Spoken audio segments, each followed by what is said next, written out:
আমাদের কার্যক্রমটা গতকাল থেকেই শুরু হয়েছে, আপনারা জানেন। তো বন্যার যে পরিস্থিতি, আমরা এই পরিস্থিতির জন্য আজকেও এই কার্যক্রমটা কন্টিনিউ করতেছি। তো আমরা যতদিন এই বন্যার পরিস্থিতিটা এরকম যাবে, আমরা বন্যার্থীদের সাহায্য করার জন্য এই পরিস্থিতিটা আমরা কন্টিনিউ করতে চাচ্ছি এবং সেটা ইনশাল্লাহ করব। আজকে আমাদের কার্যক্রমটা হচ্ছে আমরা ত্রাণ নিচ্ছি, নগদ টাকা নিচ্ছি, যে যেভাবে পারে তাদের সামর্থ্য অনুযায়ী দিয়ে যাচ্ছে, আমরা সেটা সংগ্রহ করছি, সেটা গ্রহণ করতেছি। মানুষের আগ্রহ অনেক, মানে মানুষের যে এত আগ্রহ হবে সেটা আপনারা দেখতেই বুঝতে পারতেছেন যে এখানে সকল শ্রেণীর মানুষরা আমাদের সাথে তারা একাত্মতা প্রকাশ করতেছে এবং তারা তাদের সাধ্য অনুযায়ী তাদের ঘরের যে অবশিষ্ট যে পরিমাণ খাদ্য সামগ্রী অথবা টাকা হোক, তারা সবকিছু আমাদের কাছে এনে এই বন্যার্থদের সাহায্য করার জন্য তারা আমাদের পাশে দাঁড়াচ্ছে। আমরা আজকে সারাদিন যা কালেকশন হবে সেটা আমরা রাত্রে একটি টিম গঠন করে টিমের মাধ্যমে আমরা সেটি পাঠিয়ে দিব। দেশের সকল জনসাধারণকে বলবো, আপনারা চট্টগ্রামের দিকেও নজর দিন, তাদেরকেও যথাসাধ্য আপনারা ত্রাণ সামগ্রী অর্থ দিয়ে সহযোগিতা করুন। আর মৌলভীবাজারেও বেশ বন্যায় প্লাবিত হয়েছে অনেক অঞ্চল, সেখানেও আপনারা সহযোগিতার হাত বাড়ান।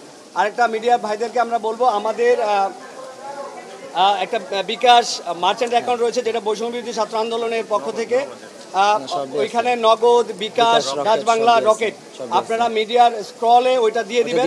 আর আমাদের যেই পণ্যগুলো অতি জরুরি, যেটা অদিতি বললো, সেই পণ্যগুলো আপনারা দিয়ে দিবেন, আর যাতে করে সাধারণ মানুষ এটার তথ্যটা পায়। আরেকটা কথা হচ্ছে, আমরা এখন যে দুর্যোগপূর্ণ পরিবেশ, আপনারা মিডিয়ার ভাইরা সর্বোচ্চ সচেতন থাকবেন, কারণ নানামুখী গুজব ছড়াবে। আপনারা গুজব যাতে মানুষ ভয়ে না থাকে, এক ধরনের আশঙ্কায় না থাকে, এজন্য আপনারা সঠিক তথ্যটি প্রচার করবেন।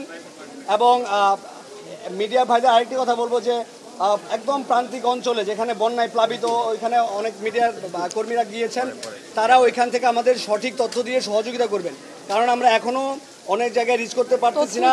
হ্যাঁ, ফেনীর অনেক জায়গায় নেটওয়ার্কের বাইরে রয়েছে। তো আপনাদের মিডিয়া কর্মীর ভাইরা যারা ওইখানে আছেন, তাদের মাধ্যমে আমাদের সঠিক তথ্যটা আমাদের দিবেন। আমরা আমাদের ত্রাণ, আমাদের জনবল, মেডিকেল টিম সহ যাবতীয় কার্যক্রম আমরা পরিচালনা করার চেষ্টা করব। আরেকটি কথা বলতে চাই, ইতিমধ্যে কিন্তু ত্রিপুরায় যেখান থেকে মূলত বাঁধটি ছেড়ে দেওয়া হয়েছে, সেখানে গতকাল বিকাল থেকে বৃষ্টি নেই বললে চলে। গতকাল বিকালের পর থেকেই ফেনী এবং কুমিল্লায় কম বৃষ্টি হচ্ছে। আজকে কি হচ্ছে এখন জানি না, কারণ ঢাকায় প্রচুর বৃষ্টি হচ্ছে। বৃষ্টির কারণে গতকাল রেস্কিউ টিম সঠিকভাবে কাজ করতে পারেনি। তো এখন এই অবস্থা হচ্ছে, আমাদের সার্বিক অবস্থা এরকম। তো মিডিয়ার ভাইরা আপাতত এটুকু, আপনাদের কোনো প্রশ্ন থাকলে। আরেকটা কথা, এটা খুব জরুরি, প্রবাসী ভাইরা যারা আছেন, তারা আমাদের এই দেশের অর্থনৈতিক যে খুঁটি, সেটার মূল খুঁটি হচ্ছে প্রবাসী ভাইরা। তারা খুব দারুণভাবে এবং খুব ঐক্যবদ্ধভাবে রেমিটেন্স পাঠাচ্ছেন। আপনাদের কাছে অনুরোধ করব, আপনারা আমাদের যে ব্যাংক অ্যাকাউন্টটি রয়েছে, বিকাশ, নগদ এবং রকেট, এই অ্যাকাউন্টগুলো আমাদের মিডিয়ার মাধ্যমে প্রচারিত হচ্ছে, আমাদের পেজগুলোর মাধ্যমে প্রচারিত হচ্ছে। প্রবাসী ভাইরা, আপনারা এই অ্যাকাউন্টগুলোর মাধ্যমে আমাদের যে ত্রাণ সংগ্রহ কর্মসূচি চলছে, সেটাকে আপনারা কন্ট্রিবিউট করেন যতটুকু পারেন।